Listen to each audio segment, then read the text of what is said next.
Good morning. Welcome to the BIFAC public session, first session of 2025. Welcome back, everybody, and hope everyone had a pleasant holiday season. I'm Nick McCrae, chair of the BIFAC committee. Let me begin with an acknowledgement that the land each of us is on as we hold this virtual meeting is traditional territory of many nations, including the Mississaugas of the Credit, the Anishinaabe, the Chippewa, the Haudenosaunee, and the Wendat peoples, and is now home to many diverse First Nations, Inuit, and Métis peoples. We also acknowledge that Toronto is covered by Treaty 13 with the Mississaugas of the Credit. I'd like to start off with any declarations of conflict of interest from committee members as it relates to any agenda items on the docket today. Okay, silence is golden. I'll take that as no conflicts.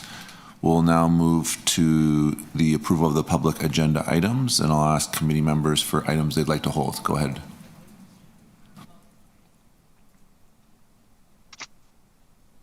Yeah, I'd just like to hold item 9, please. Oh, sorry, item 10. Item 10 instead of item 9, or in addition to? No, just item 10. Just item 10. I'd like to. We've already discussed item 8A to my satisfaction, so that's it. I'd like to hold item 8B.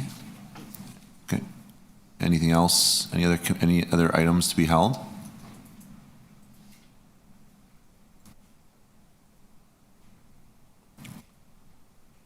Okay. I'll ask for a motion to approve the consent agenda with the held items. Thank you. All in favor?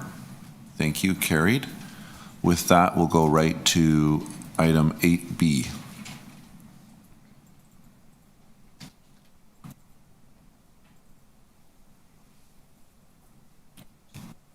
Through the chair.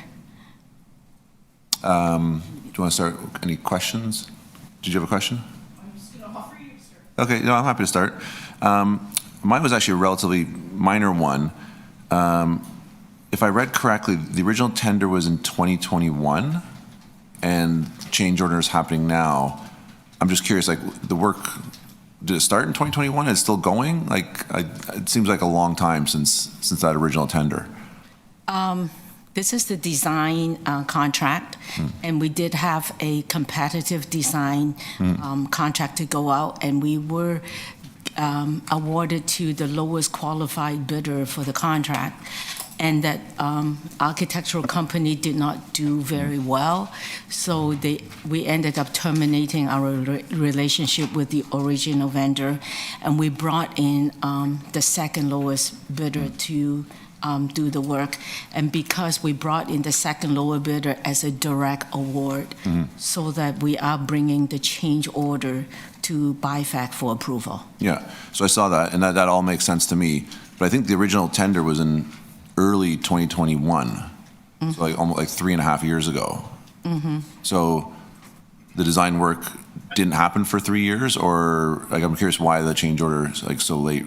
Like, did the work not happen, or? That was also a scope change. It was, first of all, like this is a 17-unit townhouses full rehabilitation at 50 to Bolton, which is situated right on the floodplain.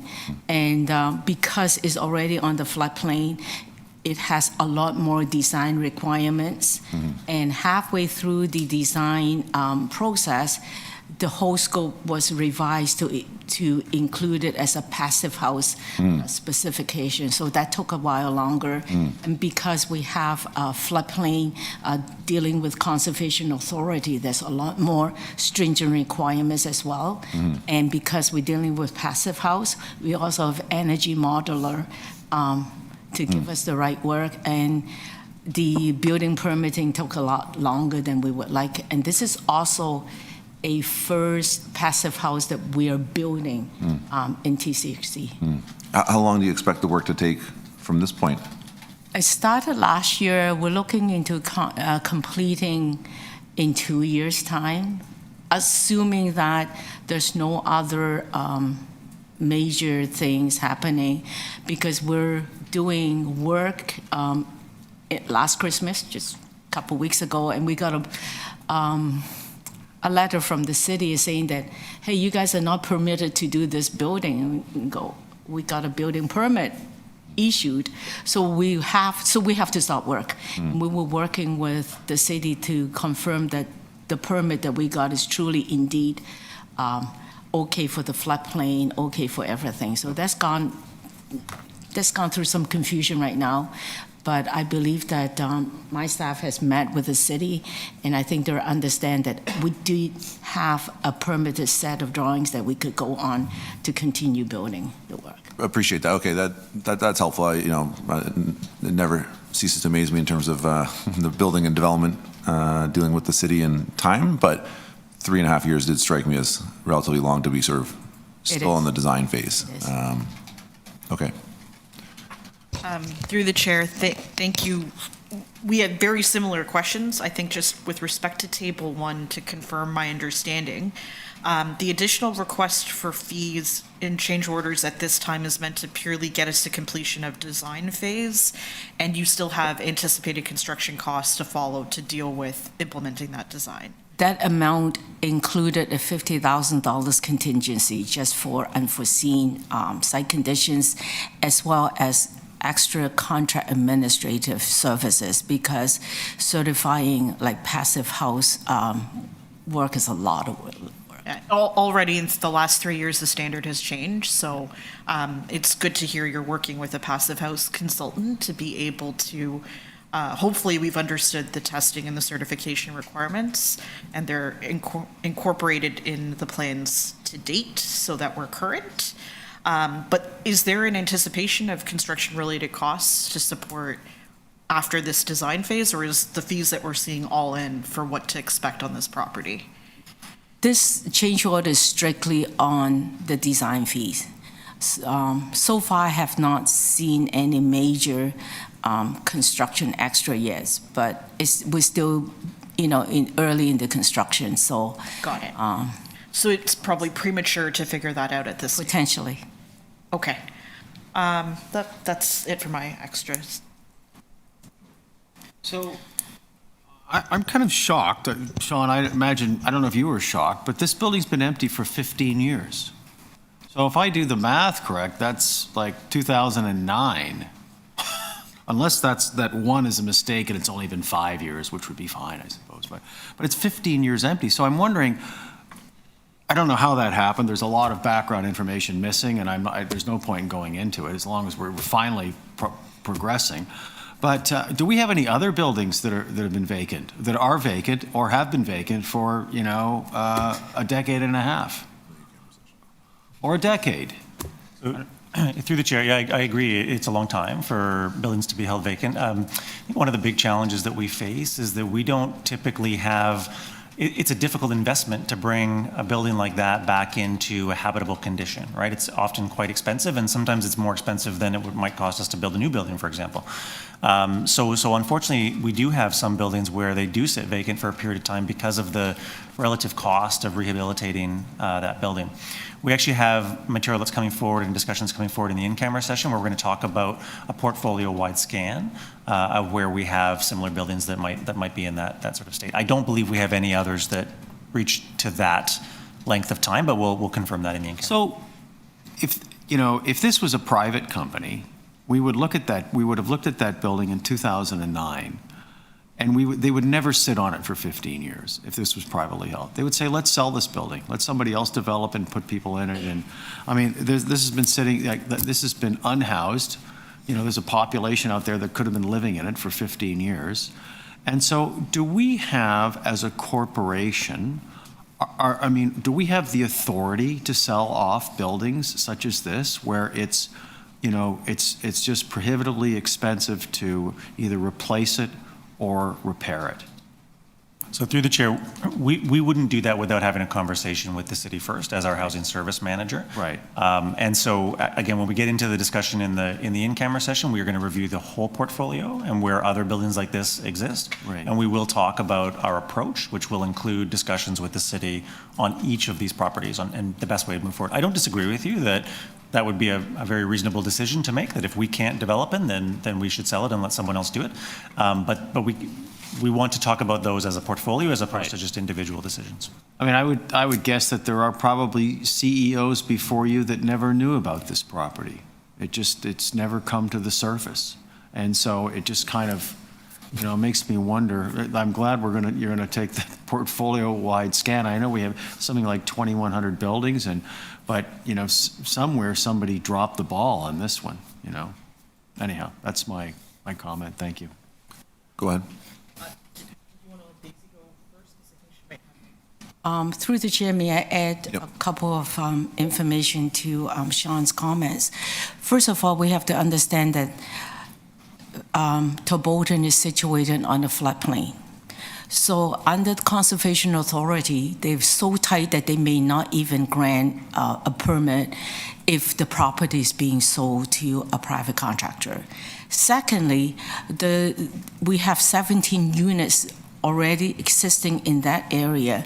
The maximum allowed number of units in the same footprint is only 17 units. So it may not be, like the private industry may not be interested in developing 17 units.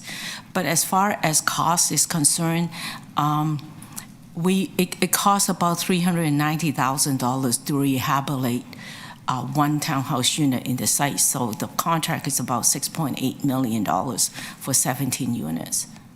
Yeah, I think the main point, though, was it's sitting dormant for 15 years. And at some point, there needs to be a decision of, does it make sense to redevelop? Does it make sense to sell? Because, a dormant property serves no value, right? Go ahead. Through the chair, I certainly understand the points that board members are making, and we agree. We don't want to be sitting on dormant properties either. I will just say that I don't think that the organization has had the direction to take action on these properties in the past, so that's likely the reason why they have sat dormant. But we've turned the page on this, and we're going to bring them all forward and make sure that we have a plan for every one of those dormant properties. Through the chair. Go ahead. Just a quick follow-on question. Do we have an idea of what our carrying costs were on that property over these 15 years? Like, did we have Do you want to know the answer to that? You have site security because it was completely vacant. Did we declare to our insurance that it's a vacant property along with the others on list? I'm just thinking of Swansea Mews, and that's a little bit more of a precarious situation with risk to the public, but just a thought. Nick? So through the chair, I suggest we probably don't have that handy, but we could look into that and try to understand what the cost of each of these types of properties has been for us. Yeah. I'm just wondering if I can form an internal trigger that, for instance, if it was overlooked as a control, Yeah. here's a flag showing up on our GL, why do we access this Brian. Yeah, one sec, Brian, if you don't mind. I don't think it bears sort of the work to sort of go back and actually look at the cost, so let's not make that an action item unless you feel strongly about it. But as it relates to the portfolio review, I think that bears discussion in the in-camera session around, what is the decision framework as opposed to, inertia and status quo bias on some of these properties, because there's an economic decision, there's a housing question, there's a sort of a stakeholder question, but ultimately, someone owns it, and it's us. So we should be putting forward a recommendation based on sort of best outcome, as opposed to sort of 15 years later getting to it. Go ahead, Brian. Sorry, I didn't mean to interrupt you. Along the same line, I was going to raise it in the in-camera session, but because there is this property and others, I'm just wondering from a board perspective whether actually we should have a development committee of the board, because some of these things need to be looked at more closely and put more attention into them. And so, here, whatever the number of years after the fact, maybe if we'd had a development committee looking at all our properties and what the possibilities are, we'd have dealt with this a lot sooner. So I was going to raise that through the governance committee, but I just wanted to put it on the table now. Okay, thank you. Any other comments on this item? Okay. I believe we're receiving this for information. Can I have someone move the motion? Thank you, Anisha. All in favor? Oh, for approvals. Apologies. Motion to approve. Thank you. All in favor? Carried. Move on to item 10. I think that was held by you, John. Do you have a question, or do you want a rundown of the work plan? And I think what I'll do is I'll wait and hold this until we go in camera. I'll discuss it there. okay. Okay? With that, I'll move approval then. okay. Motion to approve. Thank you, John. All in favor? Carried. And I believe that's it for the held items for the public agenda. So with that, I'll ask for a motion to adjourn the public session. Thank you, Anita. All in favor? Carried.